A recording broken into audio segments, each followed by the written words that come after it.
Making sense of modifiers. Mastering the placement of adjectives and adverbs. Hello, language learners. In today's video, we're going to tackle a fundamental aspect of English grammar: the placement of adjectives and adverbs. Understanding where to place these modifiers in your sentences is key to making your communication clear and accurate.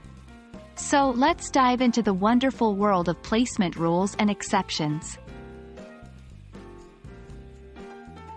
First, let's quickly recap.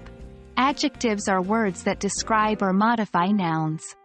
For instance, in the phrase, "a beautiful sunset," beautiful is the adjective.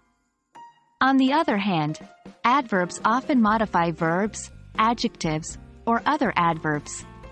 For instance, in "he runs quickly," quickly is the adverb. Typically, adjectives come directly before the noun they modify. For example, "I have a large dog." However, they can also be placed at the end of a sentence, especially when used with a linking verb, such as in "the cake is delicious." As for adverbs, they are generally more flexible in placement. They can go in the beginning, middle, or end of a sentence depending on the context and the emphasis intended. For instance, "he quietly entered the room," or "she has been working diligently."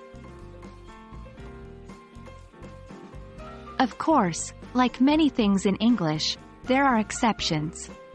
Adjectives sometimes appear after the noun they modify, especially in certain fixed expressions like "the Attorney General," or with verbs like "make" and "prove," as in "this will prove useful."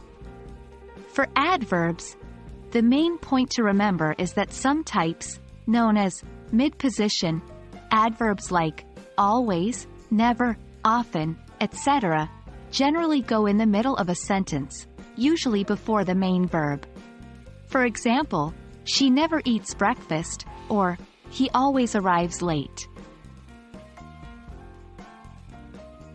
Lastly, it's worth noting that sometimes adjectives and adverbs are placed in unusual positions for emphasis or effect.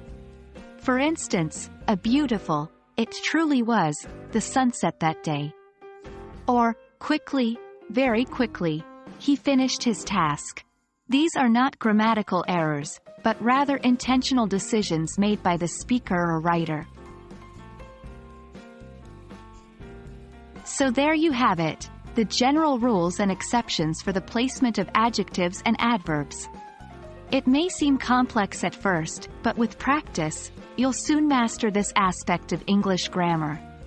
Remember, practice makes perfect, so don't hesitate to use these new skills in your daily conversations and writings. Until next time, happy language learning!